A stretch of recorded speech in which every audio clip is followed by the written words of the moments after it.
Nós vamos ler em Mateus capítulo 5, versículos de 1 a 12.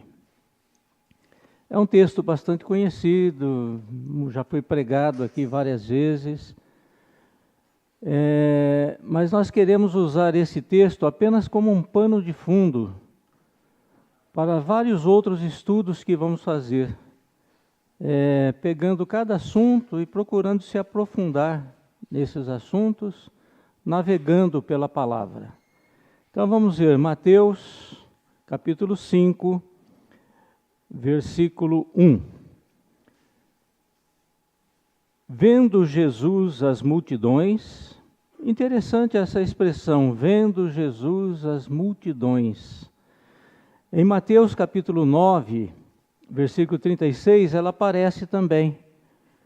E está escrito assim: vendo ele as multidões, compadeceu-se delas, porque estavam aflitas e exaustas, como ovelhas que não têm pastor. Então ele vendo as multidões, eu acredito que aqui no Sermão da Montanha, quando ele olhou para aquela multidão de pessoas, ele também se compadeceu daquelas pessoas e trouxe esse maravilhoso sermão, que é chamado como Sermão da Montanha. Então, vendo Jesus as multidões, subiu ao monte e, como se assentasse, aproximaram-se os seus discípulos. E ele passou a ensiná-los, dizendo: bem-aventurados humildes pelo Espírito, porque deles é o reino dos céus. Bem-aventurados os que choram, porque serão consolados. Bem-aventurados os mansos, porque herdarão a terra.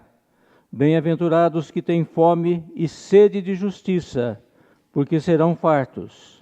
Bem-aventurados os misericordiosos, porque alcançarão misericórdia. Bem-aventurados os limpos de coração, porque verão a Deus. Bem-aventurados os pacificadores, porque serão chamados filhos de Deus. Bem-aventurados os perseguidos por causa da justiça, porque deles é o reino dos céus. Bem-aventurados sois quando, por minha causa, vos injuriarem e vos perseguirem, e mentindo, disserem todo o mal contra vós. Regozijai-vos e exultai, porque é grande o vosso galardão nos céus, pois assim perseguiram os profetas que vieram antes de vós. Amém. Mahatma Gandhi, que foi o grande responsável pela libertação da Índia do poderio inglês, e ele fez isso pregando a não violência, sem derramamento de sangue. Ele disse certa vez: se todos os livros sacros do mundo fossem banidos e restasse apenas o Sermão da Montanha, nada estaria perdido. Porque o conteúdo que nós encontramos aqui nesse sermão, capítulo 5, 6 e 7 de Mateus, ele é exuberante, ele é abrangente, ele abrange todas as áreas da nossa vida. O segundo hino que nós cantamos nessa manhã teve um verso que diz assim: o teu toque abriu os olhos do meu coração. O toque do Senhor abriu os olhos do meu coração e eu posso enxergar e entender. Precioso isso, não é? Meus irmãos, gostaria muito que o Senhor tocasse em vossos corações nesta manhã. Gostaria que o Senhor despertasse algo que talvez ainda esteja dormente em cada um de nós, para sentirem o privilégio que é amar o Senhor e ser amado por Ele. Gostaria muito que o Senhor tocasse os vossos corações para sentirem a bênção que é amar o próximo, o privilégio que é amar o próximo. Gostaria muito que o Senhor tocasse os vossos corações para sentirem o desejo de serem melhores. Falo de serem, de sermos, né? Todos nós, de sermos melhores a cada dia.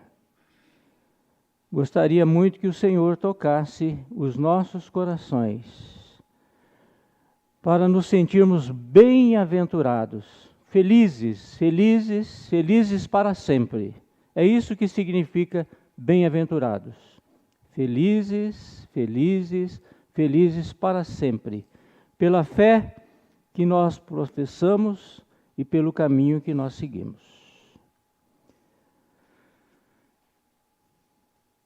No Sermão da Montanha, que nós estamos vendo agora, o Senhor Jesus ele estabelece verdades fundamentais do Evangelho do Reino que ele veio proclamar.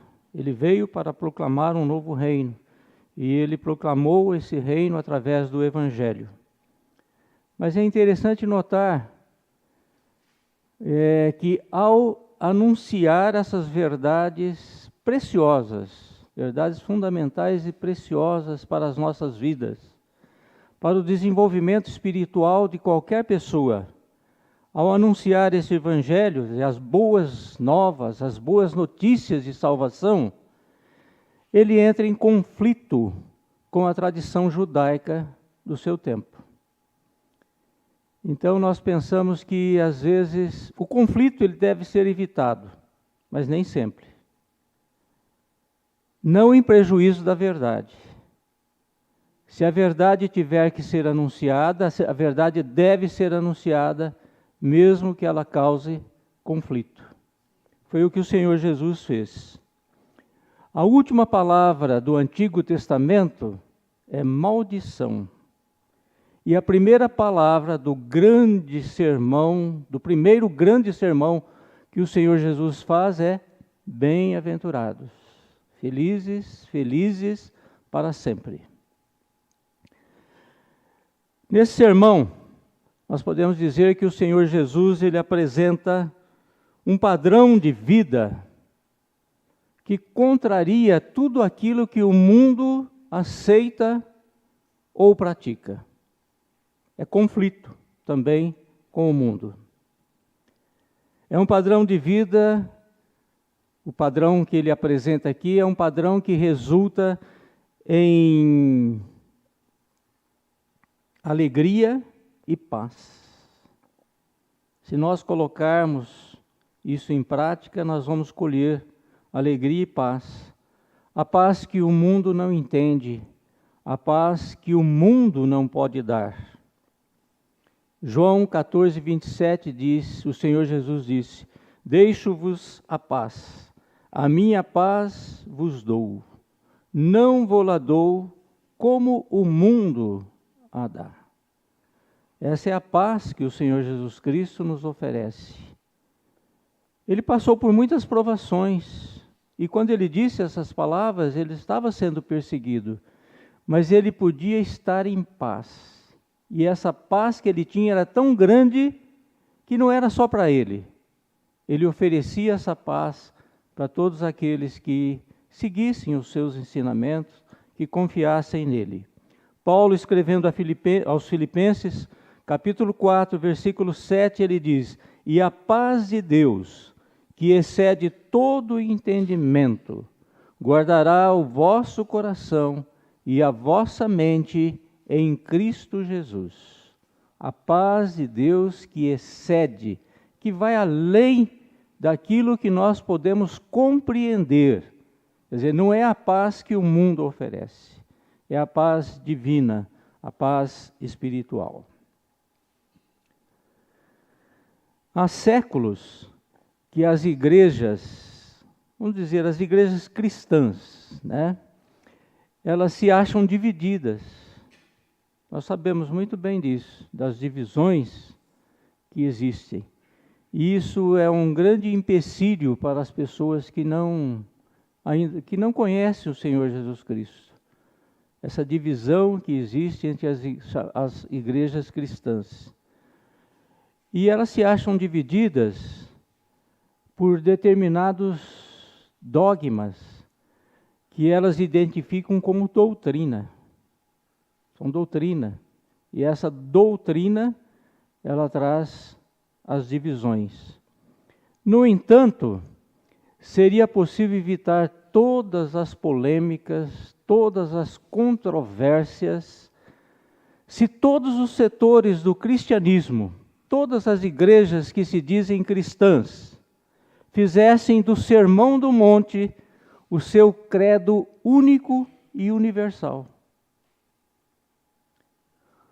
O Sermão da Montanha, ou Sermão do Monte, não contém nenhuma palavra de colorido dogmático ou teológico.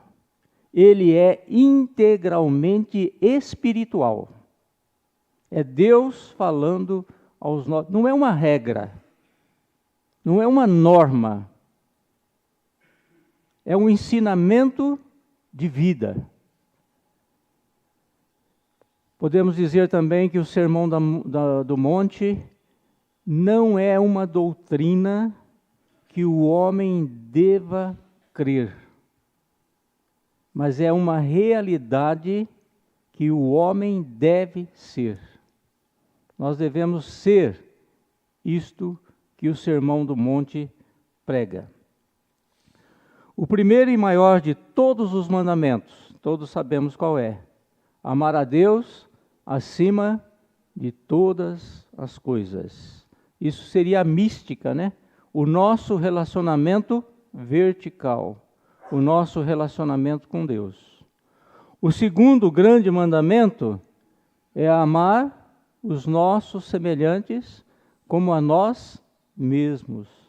Isso seria a ética, ou seja, o nosso relacionamento horizontal, o nosso relacionamento com o nosso próximo. Tendo esses dois mandamentos como base, é possível uma harmonia universal. Não haveria nenhuma divisão se esses dois mandamentos fossem tomados como base para a nossa fé, para o nosso relacionamento com Deus e com os irmãos. Nós podemos dizer também que o Sermão do Monte, ele responde a inúmeras perguntas, cujas respostas, as respostas dessas perguntas, as respostas são reivindicadas por essas igrejas cristãs, mais especificamente pelas denominações, né? Denominações, quantas denominações tem? Ninguém sabe. Ninguém sabe, porque se hoje tem X, amanhã tem X mais alguma coisa. Todo dia aparece uma nova denominação. E cada uma reivindica respostas. Mas o Sermão do Monte traz essas respostas. A primeira grande pergunta: de quem é o reino dos céus? Dos membros dessa ou daquela denominação? De quem é o reino dos céus? O Senhor Jesus responde: dos humildes pelo Espírito. Desses é o reino dos céus. Quem verá a Deus? Os membros de qual denominação verá a Deus? O Senhor Jesus responde: os limpos de coração, esses verão a Deus. Quem será chamado filho de Deus? Os pacificadores. Esses serão os chamados filhos de Deus. Quem serão os bem-aventurados? Ou seja, os felizes, felizes para sempre. Quem são esses? De qual denominação são essas pessoas? O Senhor Jesus responde: quem são os bem-aventurados? São os mansos, são os que choram, são os misericordiosos, são os que têm fome e sede de justiça. Esses são os bem-aventurados. Fica muito claro aqui que não depende do lugar, que não depende de uma denominação, mas depende daquilo que o Senhor Jesus fala conosco. E eu acredito que a fala mais profunda do Senhor Jesus Cristo para conosco está aqui no Sermão da Montanha. Nós hoje queremos pensar um pouquinho somente na primeira bem-aventurança.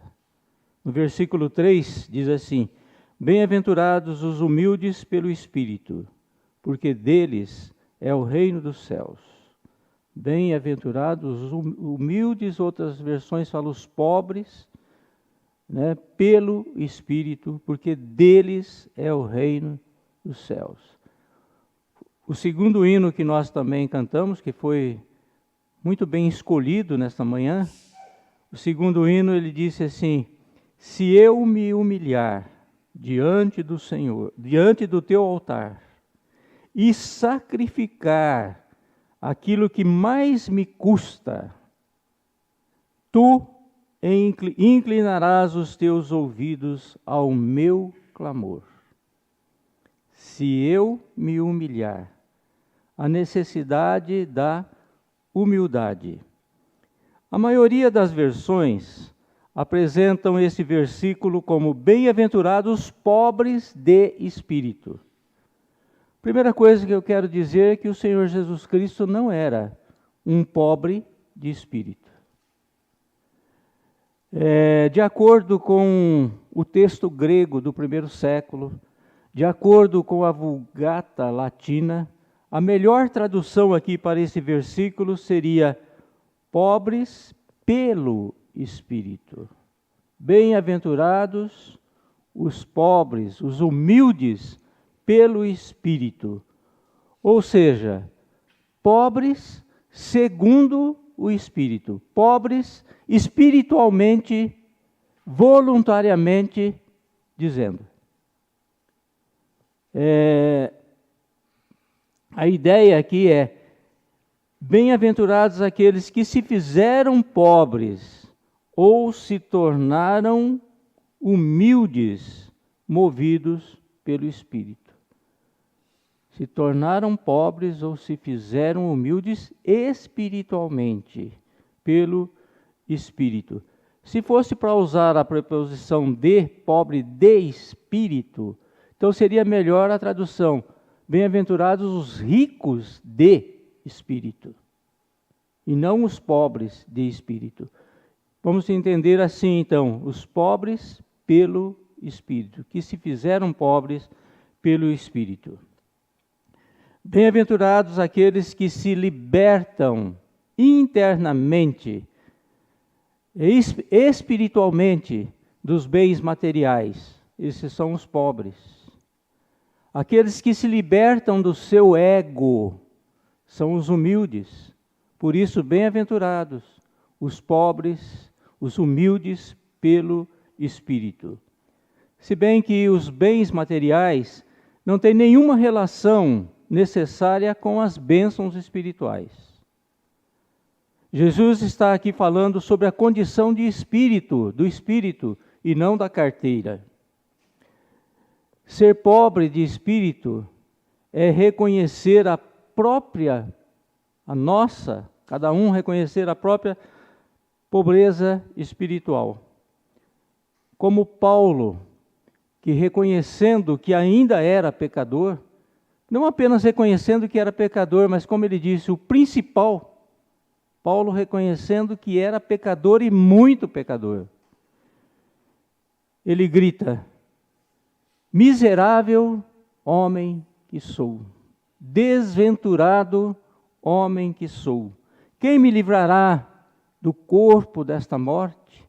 Quem me livrará desta natureza carnal e pecaminosa?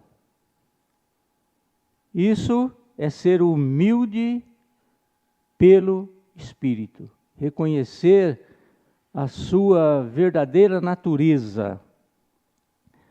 Na parábola do fariseu e do publicano, também, nós encontramos esse princípio. O fariseu, em pé, orando no templo, orgulhosamente ele recitou as suas virtudes. E ele deu graças a Deus dizendo que ele não era como os pecadores, como se ele não fosse um pecador. Agradeceu a Deus por não ser pecador. Mas o publicano, porém, ele dizia, diz a palavra, ele não ousava levantar os olhos ao céu, mas batia no peito dizendo: Deus, sê propício a mim, pecador. Jesus disse que aquele publicano, ele desceu justificado para a sua casa. Por quê? Porque ele era um pobre de espírito. Um pobre pelo espírito. Ele se fez pobre pelo espírito. Voluntariamente. Também podemos dizer que quando Jesus fez o milagre da pesca maravilhosa, né, que pescou muitos, a rede não suportava os peixes, Pedro prostrou-se aos pés de Jesus, quer dizer, ele se fez humilde pelo Espírito, e ele confessou: Senhor, retira-te de mim, porque sou pecador. Reconhecendo a natureza que temos, uma natureza pecaminosa. Às vezes nós ressaltamos muito que sou salvo, somos salvos. Verdade, isso é uma verdade. Mas não podemos nos esquecer que tudo isso provém da graça divina. Na verdade, nós ainda somos pecadores. Se dissermos que não cometemos pecado, estamos mentindo. E pior, fazemos Deus mentiroso. Porque todos nós ainda somos pecadores. Podemos ser salvos, somos salvos pela graça divina. Mas a nossa natureza é pecaminosa. Nascemos de novo, nos tornamos uma nova criatura, mas a velha natureza ainda está lá. E a qualquer momento ela pode vir à tona. Qualquer coisa que aconteça em nossa vida, qualquer dissabor, qualquer desagrado, essa natureza pecaminosa, carnal, ela vem com toda a força e explode. Depois nós podemos cair em si e chorar amargamente, como Pedro chorou, quando ele reconheceu que havia negado o Senhor Jesus Cristo. Quando o seu olhar encontrou o olhar do Senhor Jesus Cristo, ele foi tocado em seu coração e chorou amargamente, se arrependeu, porque reconheceu que ainda tinha uma natureza pecaminosa.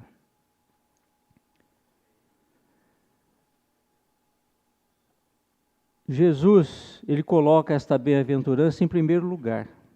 É a primeira bem-aventurados os pobres pelo Espírito, porque deles é o reino dos céus. Porque a humildade é a base para todas as outras virtudes, para todas as outras graças. Ninguém consegue ser nada se não começar pela humildade. Nós podemos dizer que a humildade é o começo e é o fim.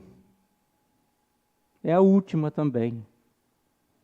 Se você conseguir todas as virtudes, você for começar a ter ali como base a humildade e for ajuntando as virtudes, você pode se tornar um cristão humilde, totalmente humilde, reconhecendo o senhorio do Senhor, o poder do Senhor. Mateus capítulo 18, versículo 3, o Senhor Jesus disse: em verdade vos digo, que se não vos converterdes e não vos tornardes como crianças, de modo algum entrareis no reino dos céus. Portanto, aquele que se humilhar como esta criança, esse é o maior no reino dos céus. Aquele que se humilhar como uma criança, a simplicidade de uma criança. E quem receber uma criança tal como esta, em meu nome, a mim me recebe. O orgulho não tem parte no reino de Cristo. E até que uma pessoa não domine o seu orgulho, ela não pode entrar, ela não pode ver, ela não pode sentir, não pode entrar no reino do Senhor Jesus Cristo. Como o Senhor Jesus disse para Nicodemos, quem não nascer de novo, começar uma nova criatura, esse não pode entrar e não pode ver o reino de Deus. Nós lemos que a porta é estreita, o caminho é apertado. Nós podemos dizer também que a porta é baixa também. E quem se julga alto, quem é cheio de orgulho, também não vai conseguir entrar por esta porta, porque ela também baixa. Ninguém pode ser preenchido pelo Espírito enquanto não esteja vazio de si mesmo, humildes de espírito, dominando o seu ego. Ninguém pode ser digno do amor de Deus, da graça de Deus, das bem-aventuranças de Deus, enquanto não reconheça a sua indignidade. Ninguém pode ter vida eterna, até admitir que esteja morto em seus delitos e pecados. Pela graça sois salvos, mediante a fé. Somente pela graça de Deus nós podemos ser transformados. Somente pela graça de Deus é que podemos chamá-lo de Pai, Pai nosso, ou Abba Pai. Somente pela graça de Deus nós podemos ter esse sentimento em nossos corações. A humildade é um ato de autoesvaziamento, de negar a si mesmo, como disse o Senhor Jesus Cristo. Se alguém quer vir após mim, negue-se a si mesmo, tome a sua cruz e siga-me. Negue-se a si mesmo, tome a sua cruz. Aceite aquilo que está reservado para cada um de nós. A mansidão, que nós devemos ter, a aceitação.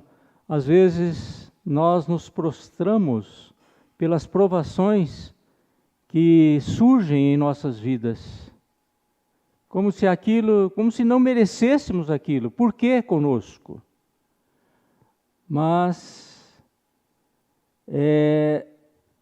precisamos estar vazios de nós mesmos para podermos negar a nós mesmos e tomar essa cruz e seguir o Senhor Jesus Cristo.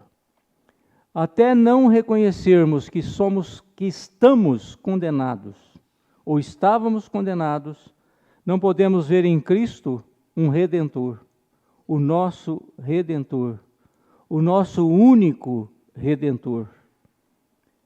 E aí sim, nos regozijarmos com as palavras de Paulo, em Romanos capítulo 8, versículo 1. Nenhuma condenação há para os que estão em Cristo Jesus. O irmão falou alguma coisa também na abertura dos hinos, alguma coisa sobre a humildade, o que é a humildade, o que ela não é. Eu posso dizer que a humildade não é um trabalho, não é um esforço humano, mas é uma obra divina realizada em nós. A nossa parte, quanto à humildade, é apenas desejarmos a humildade, querermos ser humildes, admirarmos a humildade. Admiramos a humildade? Quando vemos uma pessoa realmente humilde, admiramos aquilo ou temos pena daquela pessoa? Então a nossa parte é desejar essa humildade. O resto é com Deus. No entanto, apesar da verdadeira humildade ser produzida pelo Senhor, também é um mandamento de homens, né? Todo aquele que se humilhar, que se humilhar, não que for humilhado, como o irmão disse, mas aquele que se humilhar, aquele que se fizer pobre pelo Espírito, que se fizer humilde pelo Espírito, este será exaltado. Tiago, capítulo 4, versículo 10, ele escreveu: humilhai-vos na presença do Senhor, e Ele vos exaltará. Humilhai-vos na presença do Senhor, e Ele vos exaltará. Bem-aventurados, felizes, felizes, felizes para sempre, os humildes pelo Espírito, porque deles é o reino dos céus. Não vamos entrar na segunda bem-aventurança, porque seria muito longo. Eu só vou terminar aqui lendo a estrofe de um hino que eu já ouvi. Diga não a tudo que procura nossa fé enfraquecer, e de orgulho e vaidade nos encher.